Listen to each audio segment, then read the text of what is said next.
기도하겠습니다. 주님 은혜 감사합니다. 오늘도 말씀 따라가길 원합니다. 하나님의 말씀이 능력이 되는 오늘 되기를 소망합니다. 성령 하나님께서 이른 아침에 하나님의 말씀이 살아있는 말씀이 되게 하시고 능력의 말씀이 되게 하시고 은혜의 말씀이 되게 하셔서 우리의 걸음을 통해 하나님의 나라의 일이 일어날 수 있도록 역사하여 주옵소서. 살아계신 주 예수 그리스도 이름으로 기도합니다. 아멘. 오늘 나눌 말씀은 창세기 14장 11절에서 16절 말씀입니다. 제가 봉독하겠습니다. 내 왕이 소돔과 고모라의 모든 재물과 양식을 빼앗아 가고 소돔에 거주하는 아브라함의 조카 롯도 사로잡고 그 재물까지 노략하여 갔더라.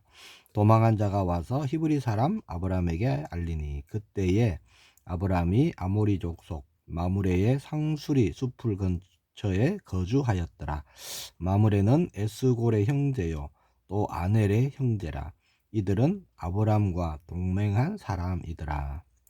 자, 아브라함 14절입니다. 아브라함이 그의 조카가 사로잡혔음을 듣고 집에서 길리고 훈련된 자 318명은 그느리고 단까지 쫓아가서 그와 그의 가신들이 나뉘어 밤에 그들을 쳐부수고 다메섹 왼편 호바까지 쫓아가 모든 빼앗겼던 재물과 자기의 조카 롯과 그의 재물과 또 부녀와 친척을 다 찾아왔더라. 아멘.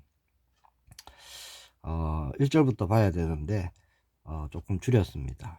오늘 시간이 되시는 대로 오늘 창세기 14장 전체를 한번 보시면 좋겠습니다. 성경에는 많은 내용들이 기록되어져 있죠. 그 많은 또 장르의 말씀들이 있습니다. 문학적이고 또 경제, 의학, 또 뭐 음악 이런 여러 장르들이 기록되어져 있죠. 그 중에 오늘 우리가 본 창세기 14장에는 전쟁에 대한 말씀이 있습니다. 1절과 2절에 보니까 당시의 신할 왕 아므라벨과 엘라살 왕 아리옥과 엘람 왕 그돌라오멜과 고임 왕 디다리 소돔 왕 베라와 고모라 왕 비르사와 아드마 왕 시납과 스보인 왕 세베벨과 벨라 곧 소알 왕과 싸우니라. 자, 1절에 2절에 보니까 싸움에 대해서 말씀하고 있죠. 오늘 본문에 나온 전쟁은요, 한 나라가 한 나라를 대상으로 싸우는 그런 전쟁이 아닙니다. 몇 개의 나라들이 서로 동맹을 맺어서 연합군을 만들어서 전쟁을 하는 거예요. 1절에 등장하는 네 나라가 있죠. 네 왕들, 네 나라가 있습니다. 자, 그 중에 엘람이란 나라는요, 그때 당시 바벨론이 생기기 전 최고의 강대국이었습니다. 그러니까 엘람 왕은 당시 최고의 정복자였죠. 그 이름이 뭐죠? 그돌라오멜입니다. 그런 대단한 힘을 가진 왕에게 당시 그 소돔이나 고모라의 왕들은요, 매년 조공을 바쳤죠. 군사력이 약한 여러 나라들이 엘람 왕에게 12년 동안 조공을 바치다가 13년이 되던 해에 소돔과 고모라를 비롯한 주변의 나라들이 배반을 하게 되는 겁니다. 그리고 14년이 되던 해에 전쟁을 일으키는 것이죠. 그게 오늘 본문의 내용입니다. 4절에 보니까 이들이 12년 동안 그돌라오멜을 섬기다가 제13년에 배반한지라 이렇게 말씀하고 있죠. 자, 가나안 남방 동맹군이던 이 소돔과 고모라의 왕들은요, 자신들이 연합을 하면 아무리 강한 그돌라오멜의 그 군대라고 할지라도 우리가 능히 이길 수 있다 이렇게 생각한 것입니다. 5절에 보면 나오는 족속들이 있어요. 르바 족속, 수스 족속, 뭐 이런 족속들이 나오는데요. 이들도 가나안 남방 동맹군에 속했습니다. 자, 이 족속들은 그 골리앗 알고 계시죠? 골리앗의 선조들입니다. 거인들이었어요. 평균 신장이 2m 50에서 3m가 되는 그런 거인들이었습니다. 그런 거인들도요, 그들만의 힘으로는 안 되니까 이연합군에 합류한 겁니다. 우리도 같이 힘을 모아서 이제 쓰러뜨리자라고 생각했던 거죠. 자, 그래서 오늘 말씀해 보니까 시딤 골짜기에 모였습니다. 자, 시딤 골짜기는요, 10절에 보니까 시딤 골짜기에는 역청 구덩이가 많은지라 이렇게 되어 있습니다. 자, 여기에 빠뜨려고 합니다. 역청 구덩이가 뭘까요? 기름입니다. 석유가 많은 곳이에요. 자, 석유가 이 땅 위에 스물스물 올라오니까 땅이 어떻게 되겠죠? 무르겠죠. 이 늪과 같이, 진흙과 같이 돼갖고 빠지면 못 나오는 것입니다. 그 역청 구덩이로 그 그돌라오멜의 군대를 유인해서 빠뜨릴 계획이었죠. 자, 그런데 이 그돌라오멜은 그곳으로 내려가지 않고 요단 동편으로 내려오면서 가나안 족속들을 공격했다는 겁니다. 그리고 남방 에돔 땅까지 내려와서 자, 거꾸로 올라가면서 소돔과 고모라를 공격한 거예요. 그것이 5절에서 9절까지의 말씀입니다. 자, 결국 소돔 동맹군은요, 자신들이 믿었던 역청 구덩이 작전이 실패합니다. 그래서 살아남은 자들은 산으로 도망을 가고 결국 소돔과 고모라는 그 전쟁에서 패하게 되는 거예요. 그 전쟁이 패함으로 인해서 자, 소돔에 살고 있던 아브라함의 조카 롯이 포로로 잡혀가게 되었다는 겁니다. 자, 롯이 포로로 잡혀갔던 소식을 들은 아브라함은 자신의 집에서 이렇게 훈련한 사병 318명을 데리고 단까지 추격해 가서 롯을 구출하고 빼앗긴 모든 재물까지 찾아옵니다. 자, 이게 오늘 우리가 본 말씀의 내용인 거죠. 자, 그러면 하나님은요, 왜 성경에 이런 전쟁의 내용을 기록하고 계실까요? 자, 성경은요, 어떤 역사적 사실을 기록할 때 성경에서 단순히 그 역사적 사건 하나만 기록하고 남기는데 초점이 있는 것이 아닙니다. 그렇죠? 왜냐? 성경은 역사책이 아니에요. 역사의 흐름만 쫙 기록한 그런 책이 아닙니다. 어떤 역사는 조금 길게, 또 어떤 역사는 아주 그냥 한 줄로 이렇게 휙 지나간 이런 것도 많죠. 성경은 역사를 기록한 책이 아닙니다. 자, 그러면 왜 이런 전쟁 같은 역사를 기록하고 계시느냐? 하나님은 이런 역사적인 사건을 통해서요, 우리에게 알게 하시고 깨닫게 하시는 부분이 있다는 거죠. 우리에게 또 주시고자 하는 은혜가 있다는 겁니다. 자, 그러면 오늘 우리는 본문 이 전쟁을 통해서 우리는 어떤 것을 봐야 할까요? 자, 먼저 육신적인 선택은 결국 망한다는 겁니다. 누구죠? 롯입니다. 롯. 자, 롯이 요단 지역을 선택했어요. 그 선택의 기준이 뭐였죠? 믿음이 아니었습니다. 자신이 가진 안목의 정욕 이런 걸 따라서 결정한 거죠. 자, 롯의 선택이 잘못됐죠. 잘못됐다는 것은요, 눈으로 보기에 좋은 것을 선택했으니까 그 자체가 잘못됐다라는 그런 얘기가 아닙니다.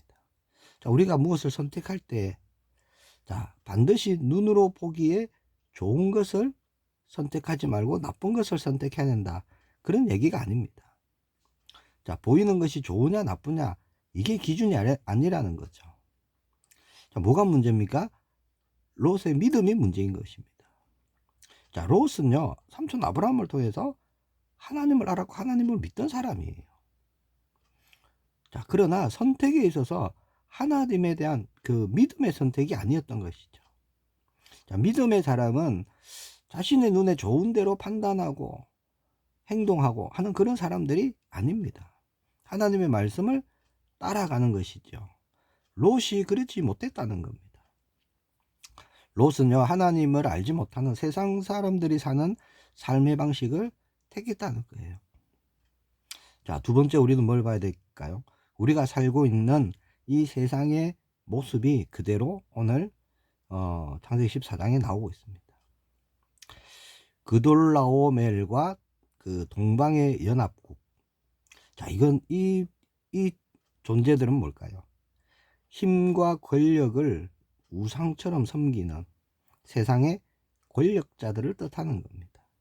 힘과 권력을 마음대로 휘두르면서요, 힘이면 모든 것이 다 해결된다 라고 생각하는 그런 사람들을 대표하고 있는 거죠. 소돔 왕 베라와 그 연합군은 뭘까요? 세상 쾌락, 또 향락, 자, 이런 데 정신이 팔려서 살아가는 타락한 영혼들을 뜻하는 것으로 볼 수 있습니다. 성과 물질의 노예가 되어서 방탕하고 세월을 그렇게 흘려보내는 사람들의 모습이죠. 자, 롯은 하나님을 알고 하나님을 믿었지만 그런 세상에서 주는 그런 욕망, 육신의 욕망, 이거 저버리지 못하고 세상을 따라가는 성도의 모습이다, 이렇게 볼 수 있겠죠. 자, 세상은 어떤 곳입니까? 그런 거대한 두 세력이 판을 치고 있는 전쟁터와 같다는 겁니다. 우리가 살고 있는 세상이 그래요. 힘과 권력, 그리고 뭐 쾌락과 사치, 자, 이런 것이 세상을 막 쥐고 있고 흔들고 있고 끌고 가고 있는 것처럼 보이죠. 그리고 많은 일들을 만들어내고 있습니다, 실제로. 그리고 실제로 그 두 세력은요, 언제나 믿는 자들을 지금까지 위협해 왔죠. 초대교회 때도 그랬습니다. 로마가 기독교를 박해했죠. 예수 믿는 사람을 박해했습니다. 자, 우리는요, 지금 우리가 살아가는 이 세상의 정체를 우리가 알아야 합니다. 이 세상은요, 전쟁터예요. 영적으로 전쟁터입니다. 세상 임금, 공중권세 잡은 자, 자, 이 악한 영이요, 세상에 그 하나님을 알지 못하는 자들을 휘어잡아서 세상을 어지럽게 하고 또 멸망으로, 절망 가운데로 막 그렇게 몰고 가고 있다는 거예요. 자, 우리는요, 믿음의 사람이죠.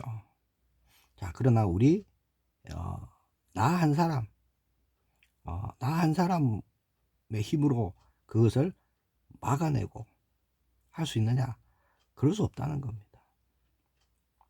우리는 힘이 없어요. 그래서 우리는 늘 영적으로 깨어 있어야 하면서 동시에 하나님의 전신갑주를 입어야 되고요. 중요한 것은 성령의 능력이 우리에게 필요하다는 겁니다. 그래서 사도행전 1장 8절에 예수님 뭐라 하셨죠? 오직 성령이 너에게 마시면 너희가 권능을 받고 다 땅끝까지 증인되리라, 그렇게 말씀하십니다. 성령으로 충만할 때 우리는 땅끝까지 증인으로 가는 거죠. 성령을 의지하고 성령의 도우심을 구하는 우리가 되기를 축복합니다. 나의 어떤 힘으로, 내 능력으로 세상과 와서 이길 수가 없는 거죠. 자, 그러면 세 번째, 자, 구원받은 하나님의 자녀는 세상을 이기는 자죠.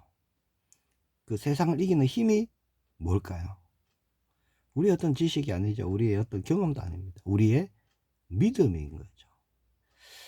우리의 믿음이면서 동시에요, 함께 믿음의 길을 가는 동력자들이 중요한 것입니다. 자, 롯은 자신이 선택한 땅에서 행복하게 살 줄 알았어요. 그런데 전쟁이 터지고 포로가 되어서 잡혀갑니다. 자, 롯의 삶에 실패가 일어났어요. 자, 그런 실패한 롯에 하나님은 누굴 보냅니까? 믿음의 사람 아브라함을 보냅니다. 그래서 건지시죠. 13절에 보니까 도망한 자가 와서 히브리 사람 아브라함에게 알리니 그때에 아브라함이 아모리 족속 마므레의 상수리 숲풀 근처에 거주하였더라. 마므레는 에스골의 형제요 또 아넬의 형제라. 이들은 아브라함과 동맹한 사람이더라. 이렇게 말씀하고 있습니다. 자, 전쟁에서 빠져나온 한 사람이 아브라함에게 와서 전쟁의 상황을 알리면서 당신의 조카 롯도 잡혀갔다, 이렇게 알려줬다는 거죠. 그래서 아브라함은 롯을 구하러 갑니다. 근데 13절에 보니까요, 그냥 아브라함이 아닙니다. 뭐라고 되어 있냐? 히브리 사람 아브라함에 알리니, 이렇게 말씀하고 있어요.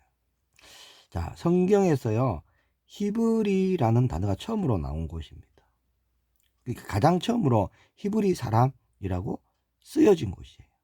자, 히브리란 말은요, 하비루라는 말인데 강을 건넜다라는 뜻입니다.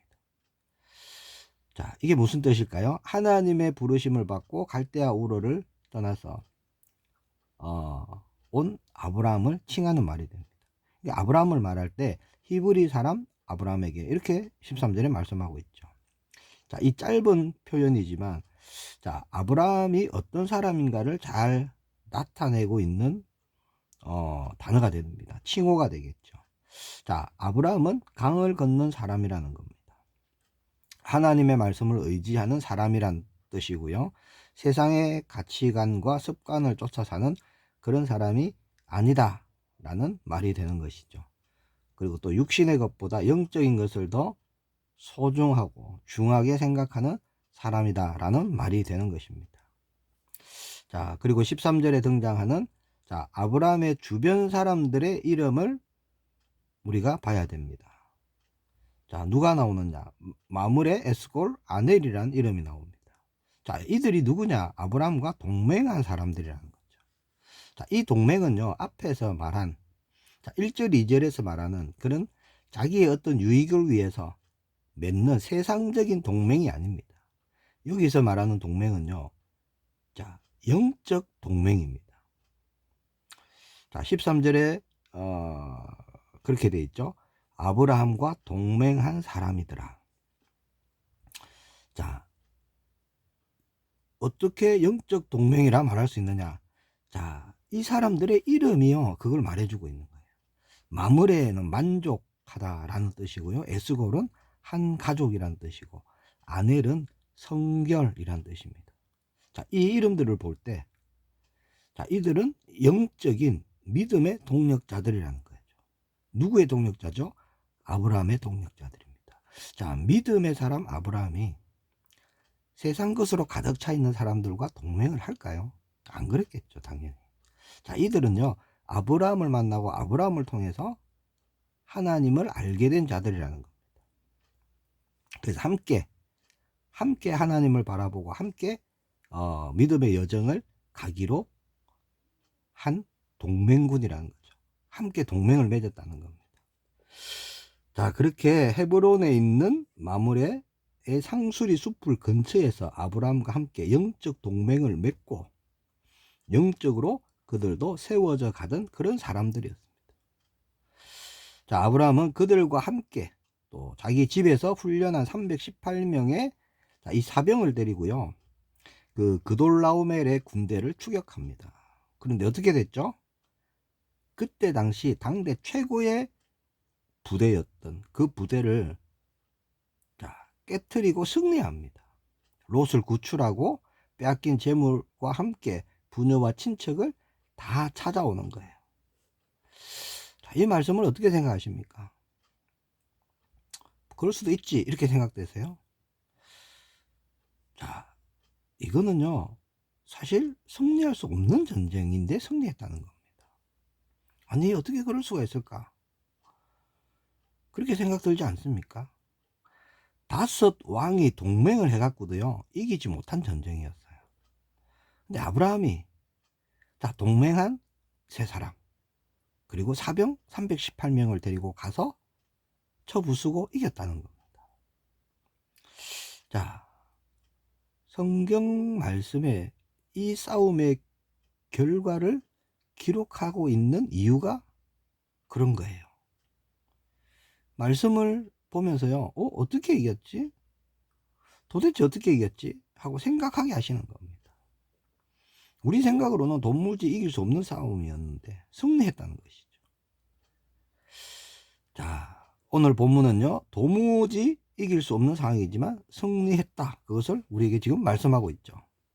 자, 구원받은 성도는 세상을 어떻게 이기죠? 세상의 힘과 세상의 능력이 아니죠. 숫자로 이기는 것도 아닙니다. 칼과 창과 단창으로 이기는 것도 아닙니다. 자, 우리는 세상을 어떻게 이기느냐? 믿음으로 이기는 거예요.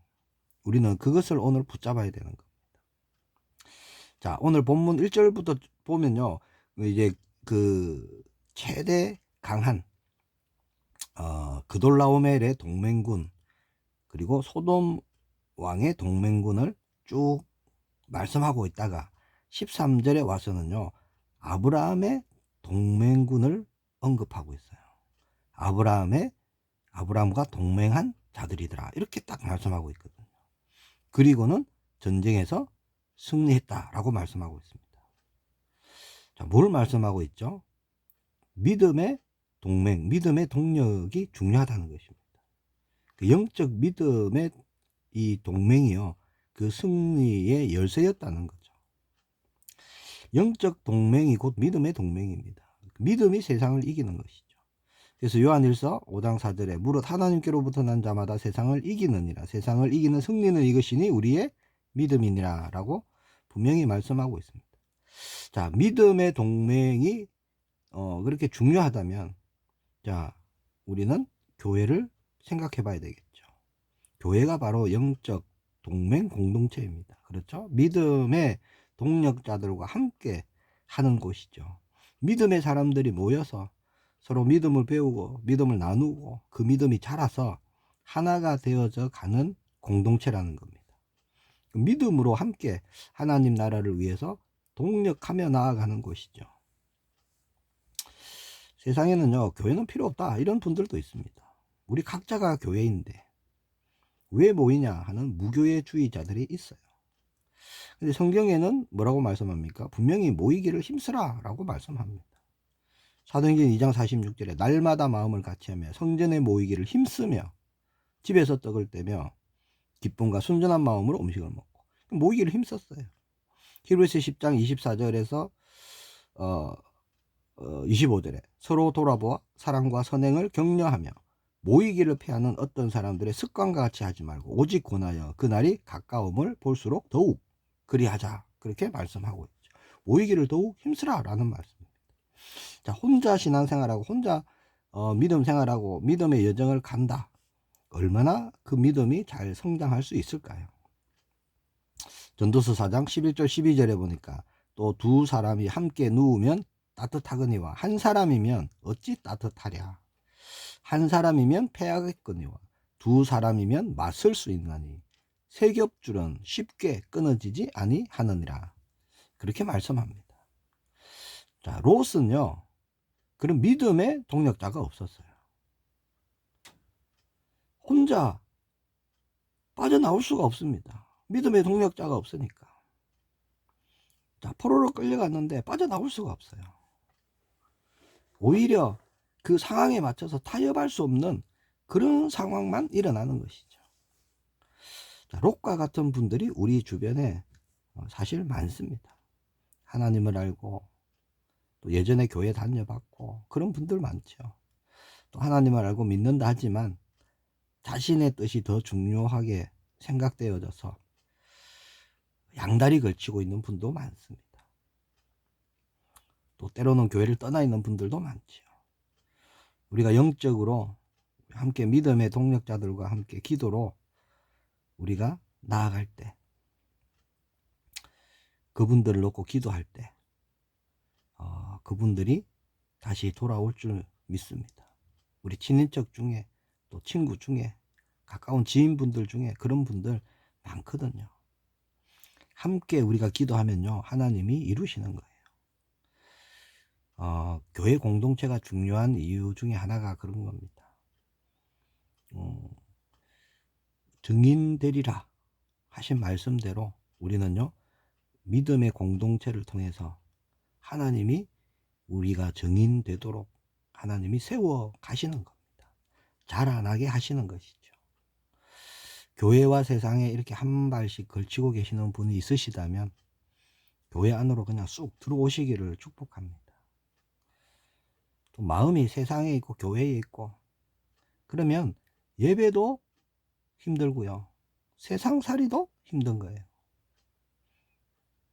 어느 한 곳에 집중한다면 오히려 교회에 집중 한번 해보시기를 축복합니다. 삶의 모든 걸음걸음에 응답이요, 예배에 있습니다. 예배에 있고 기도에 있고 찬송에 있습니다. 그게 모든 힘이 있고 능력이 있는 거예요. 또 나를 도와주고 나의 힘이 되어주고 위로해주고 기도해주고 나를 품어주고 함께 그 길을 같이 걸어가줄 사람이 교회에 있다는 거죠. 하나님이 그렇게 예배해 두셨습니다. 함께 한 방향을 보고 함께 동력해서 가라고 교회에 성도들을 두신 거예요. 믿음의 동력자가 없다 이렇게 생각되시는 분은요, 이번에요 내가 누군가의 믿음의 동력자가 되어 주어야 되겠다 라고 마음 먹으시고 그렇게 그분을 놓고 기도하시면서 함께 주님을 바라보는 일에 시작 한번 해보시기 바랍니다. 내가 믿음으로 도울 때 그 사람도 나를 믿음으로 돕게 되는 겁니다. 그 사람의 믿음으로 서는 만큼 또 믿음으로 함께 나와 걸음을 동행할 수 있겠죠. 그래서 우리 모두는요 함께 기도하고 믿음으로 나아가서 우리 함께 여리고를 돌고, 그렇죠? 그래서 여리고를 무너뜨리고 함께 요단에 발을 들여놓아서 요단이 끊어지는 그 응답을 우리 모든 성도님들이 함께 보게 되는 그 은혜가 우리의 길 축복합니다. 기도하겠습니다. 주님 은혜 감사합니다. 믿음의 여정을 가는 동안 함께할 동력자를 붙여주심을 감사합니다. 함께 십자가를 지고 함께 예수님을 바라보며 함께 주님을 따라가는 그 축복을 놓치지 않도록 충만으로 역사하여 주옵소서. 함께 할 때 더 큰 하나님 나라의 일들을 이룰 수 있음을 알게 하여 주옵소서. 증인으로 세워 주옵소서. 살아계신 주 예수 그리스도 이름으로 기도합니다. 아멘.